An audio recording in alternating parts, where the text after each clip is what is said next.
कौन कौन एनसीईआरटी समझता है अच्छे से? कोई भी हाथ खड़ा करिए, थोड़ा बहुत थोड़ा बहुत थोड़ा बहुत। अच्छा ठीक है, मान लीजिए एनसीईआरटी का एक पेज है ये, ठीक है, ये मान लीजिए पेज है एनसीईआरटी का, इसमें आपके 2 कॉलम्स हैं, ऐसे ही एनसीईआरटी आपकी मूलतः है। अब उसमें कई सारे पैराग्राफ्स हैं ना, ऐसे ऐसे मान लीजिए एक पैराग्राफ है, ये हो गया तीसरा पैराग्राफ, फिर ऐसे चौथा पैराग्राफ थोड़ा बड़ा, पांचवा पैराग्राफ, हाँ ये मान लीजिए आपके पैराग्राफ्स हैं। आप इसको पढ़ते कैसे हैं? मान लीजिए इस पैराग्राफ को पढ़ना हो तो आप इसे कैसे पढ़ते हैं? सीधा पढ़ना शुरू कर देते हैं? मैं आपकी मदद करता हूं, क्या आप सीधा पैराग्राफ को पढ़ना शुरू कर देते हैं? यस और नो? नहीं। अच्छा फिर आप लोग क्या करते हैं इसकी जगह? सीधा नहीं पढ़ते हैं, पहले उसको पूजा करते हैं? नहीं नहीं पढ़ते हैं, अच्छा हाँ। पहले हेडिंग पढ़ते हैं, ठीक है, यहाँ पे एक हेडिंग है, यहाँ पे एक हेडिंग है, ठीक है, ऑल राइट, हेडिंग पढ़ते हैं, उसके बाद हेडिंग ऐसे पढ़ लेते हैं एनसीईआरटी, फिर उसके बाद क्या करते हैं? फिर फर्स्ट हेडिंग पढ़ा, उसके बाद रीड करना शुरू कर दिया, राइट? यही करते हो, ठीक है, ओके। ये देखिए इसे बोलते हैं अध्ययन का तरीका, कि आप अध्ययन कैसे कर रहे हैं।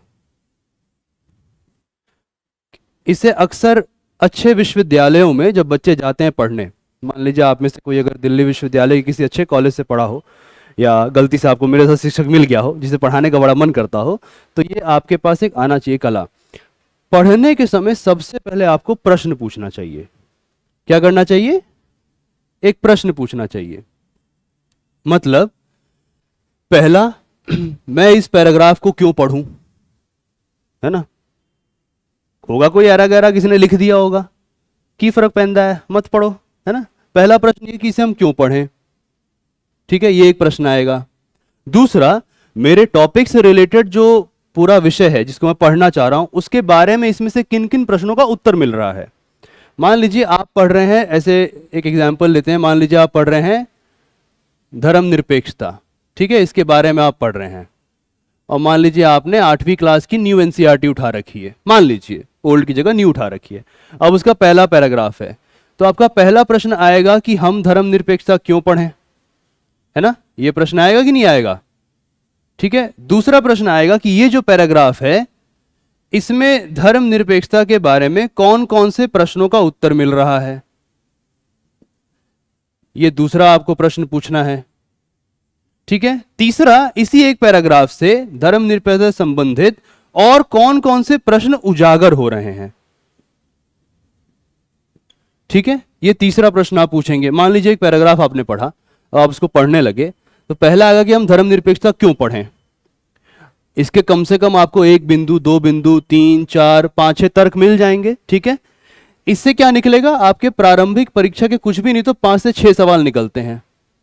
एक सवाल निकलेगा कि राज व्यवस्था में धर्मनिरपेक्षता क्यों जरूरी है ना। मान लीजिए अगर धर्मनिरपेक्षता पर आप पढ़ रहे हैं तो देखिए आपके उत्तर कैसे निकलेंगे। एक सवाल निकलेगा कि राज व्यवस्था में धर्मनिरपेक्षता क्यों जरूरी है, पहला सवाल ये निकलेगा।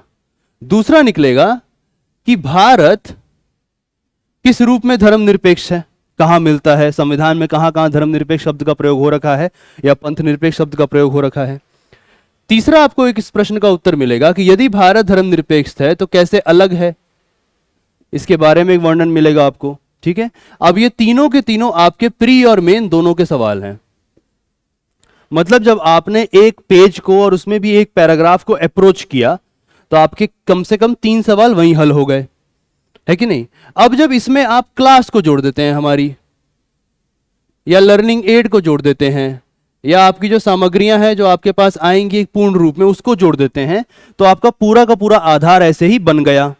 क्लास में आपको प्रीवियस ईयर क्वेश्चन भी मिल गए। दूसरा निकलता है कि आपके किन किन प्रश्नों का उत्तर एक पैराग्राफ से निकल रहा है। यहां से आपके पास 4 से 5 फायदे होते हैं। अगर उसको मैं समराइज करूं, एक होता है कि कौन से शब्द का चयन आपको करना चाहिए, इसका उत्तर आपको एनसीईआरटी दे देती है। इस बात का ध्यान रखिएगा, कौन से शब्द कहां पर प्रयोग लाए जाने वाले हैं, उत्तर में कौन से शब्द बेहतर रूप में आपके भाव को व्यक्त करते हैं, यह पहला उत्तर आपको मिलता है एनसीईआरटी के किसी एक पैराग्राफ से। दूसरा है कि किसी भी विषय की संरचना क्या है, मतलब कि उसकी चौहद्दी क्या है। धर्मनिरपेक्षता यदि पढ़ रहे हैं तो उसका पैरामीटर क्या है। जैसे मान लो ये एक पोडियम है मेरे सामने, या एक स्टेज है, तो उसका चौहद्दी क्या है, दूसरा आपको ये मिलता है।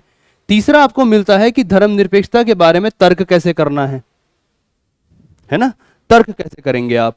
और चौथा आपको मिलेगा खास तौर पे एनसीईआरटी पे, और न्यू में तो विशेषता, ओल्ड भी अच्छी है, न्यू में तो खास तौर पे आपको मिलता है कि कई सारे केस स्टडीज मिलेंगे। क्यों, वो उदाहरण उसमें देखा, चुन्नी मुन्नी है एनसीईआरटी में, देखा एक तरफ चुन्नी एक तरफ मुन्नी है, देखा कि नहीं देखे हो, या चुन्ना मुन्ना कह लो, जो भी है, छोटे छोटे बच्चे वो आपस में बात कर रहे हैं, खूब सारे उसमें फोटोज बने हुए हैं, वहां से आपको रियल लाइफ एग्जाम्पल्स मिलते हैं। देखिए आपका काम क्या होगा, क्यों मैं ये टॉपिक बार बार बोल रहा हूं। अब आज के अखबार में और बीते दिनों, क्या आपने ये जाना कि अभी जहांगीरपुरी में कुछ हुआ? क्या हुआ था जहांगीरपुरी में, दिल्ली में? एक तो आपको पता है कि राइट्स हुए, ठीक है, और क्या हुआ, आर्टिकल 25 का प्रयोग किया जा रहा था कि नहीं किया जा रहा था, दोनों पक्षों की तरफ से। एक तरफ शोभा यात्रा है, एक तरफ ये, तो आर्टिकल 25 का प्रयोग हो रहा है, तो यानी कि वहां पे कॉन्स्टिट्यूशन को प्रयोग में लाया जा रहा है लाइव। तीसरा क्या हो गया उसके बाद, फिर प्रशासन की कार्यवाही हुई, है ना, और तीनों में किसका मुद्दा उठ के आ चुका है, धर्मनिरपेक्षता का। तो आपका ये मुद्दा बन गया करंट, लेकिन अब आपको टीवी से दूर जाके एक प्रशासक की तरह सोचना है। इसी के साथ एक और मुद्दा जुड़ गया, आज का अगर आप इंडियन एक्सप्रेस पढ़ेंगे, आपको उसमें एक बहुत अच्छा जजमेंट के बारे में एक बड़ा बखान मिलेगा। इंडियन एक्सप्रेस में भी और थोड़ा बहुत हिंदू में भी आया है। ओल्गा टेलिस जजमेंट याद है, जब आपको हम नीति निर्देशक तत्व पढ़ा रहे थे, तो ओल्गा टेलिस जजमेंट के बारे में हल्का सा मैंने वर्णन किया था कि लोक कल्याण, जो लोग रेडी पटरी वाले हैं उनके लिए कुछ बातें की गई हैं। तो ओल्गा टेलिस जजमेंट का यहाँ पे बात आ चुका है, यानी न्याय का भी प्रश्न आ गया है, आजीविका का भी प्रश्न आ गया है। यानी आपका एक करंट का मुद्दा अगर आप एनसीईआरटी ही वापस शुरू करें, तो वहां से 5 नए नए प्रश्न आपके निकल गए।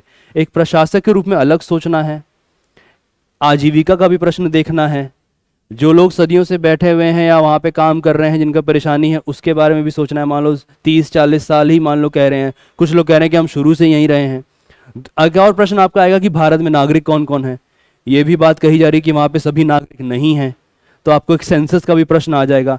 एक प्रशासक जो होता है वो सिर्फ एक बिंदु से नहीं देखता, प्रशासक जो है कम से कम 10 बिंदुओं से उस एक मुद्दे को देखता है।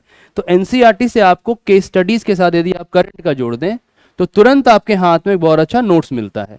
अब मान लीजिए आपके और कौन कौन से प्रश्न उजागर हो जाएंगे, मसलन पंथ निरपेक्षता और धर्म निरपेक्षता में क्या अंतर है,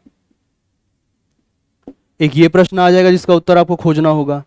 दूसरा, यहीं से एक प्रश्न निकल के आता है, अगर आप एनसीईआरटी देखेंगे तो फ्रांस से तुलना की गई है, फ्रांस से कैसे अलग है या पश्चिम से कैसे अलग है, एक ये प्रश्न आ जाएगा। यानी एनसीईआरटी जब आप पढ़ रहे हैं ना, तो एक एक पैराग्राफ को बहुत ध्यान से प्रश्नों के माध्यम से पढ़िए। अब यहां प्रश्न उठता है कि क्या आपको प्रश्न पूछने आते हैं, क्या आप जानते हैं कि प्रश्न कैसे पूछा जाता है? कौन कौन जानता है? क्या प्रश्न पूछने आता है आप लोगों को? किसी को नहीं आता है?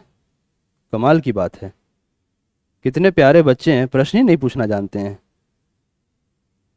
कभी एनसीईआरटी का नोट्स बनाएंगे, बनाना तो पड़ेगा ही, नहीं बनाएंगे तो कहाँ जाएंगे। लेकिन क्या आपको प्रश्न पूछने आते हैं? प्रश्न पूछना एक कला होती है, ठीक है। एनसीईआरटी के अंतिम पेज पे कोई भी चैप्टर है, अब उसका लास्ट पेज खोल लेते हैं। लास्ट पेज देखा है एनसीईआरटी का? ये मान लो ऐसे ऐसे पैराग्राफ चल रहा था, ये आप आ गए लास्ट पेज पे। लास्ट पेज में अक्सर ऊपर नीचे कहीं पे भी एक बॉक्स बना होगा और उस बॉक्स में कई सारे प्रश्न होंगे। यानी सबसे पहले क्या करो, जब एनसीईआरटी खोल रहे हो, सबसे पहले अंतिम पेज पे चले जाओ, चैप्टर के लास्ट पेज पे। क्यों? जैसे ही आप लास्ट पेज पे जाएंगे वहां पे आपको प्रश्न मिलेंगे। क्या मिलेगा? प्रश्न, क्वेश्चंस। अब उन प्रश्नों का उत्तर आपको उस चैप्टर में से खोजना है, ठीक है। जब आप उन प्रश्नों के हिसाब से चैप्टर पढ़ने लगेंगे तो आपके पास एक प्रश्न मिल गया धर्मनिरपेक्षता पर। अब आपने पहला पन्ना खोला, अब पूरे चैप्टर में आप उस प्रश्न का उत्तर खोजिए, और मैं आपको गारंटी से कह रहा हूं, आपके लगभग, अगर मैं किसी भी सब्जेक्ट की ना बात करूं, अपने ही सब्जेक्ट की बात करूं, पॉलिटी का, तो बुनियादी जो सिविल सर्विसेज के मेन एग्जामिनेशन में क्वेश्चन आते हैं ना, सीधा उठा के आते हैं वहां से। उस पर वैल्यू ऐड करना वो अलग बात है, लेकिन प्रश्न कैसा पूछा जाएगा ये एनसीईआरटी आपको वहां दिखा देती है। जैसे बड़ा अच्छा एक उदाहरण दे देता हूं, अभी आपने प्री एग्जाम देखा था, तो उसमें व्यक्ति की स्वतंत्रता को कैसे सुनिश्चित किया जाता है, सीधा एनसीईआरटी से था। या मुख्य परीक्षा में आ जाइए, संसदीय समिति पर जो प्रश्न आया था स्ट्रेट फॉरवर्ड एनसीईआरटी के 1.5 पन्नों में से आया था।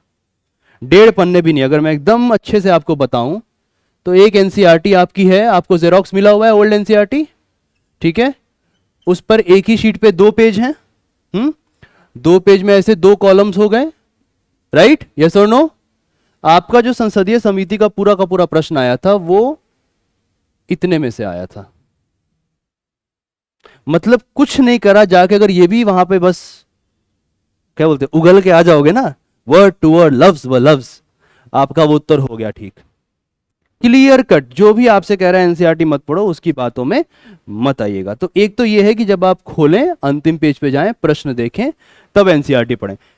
एनसीईआरटी को पढ़ के ही सारे रास्ते निकलेंगे, इस बात का ध्यान रखिएगा।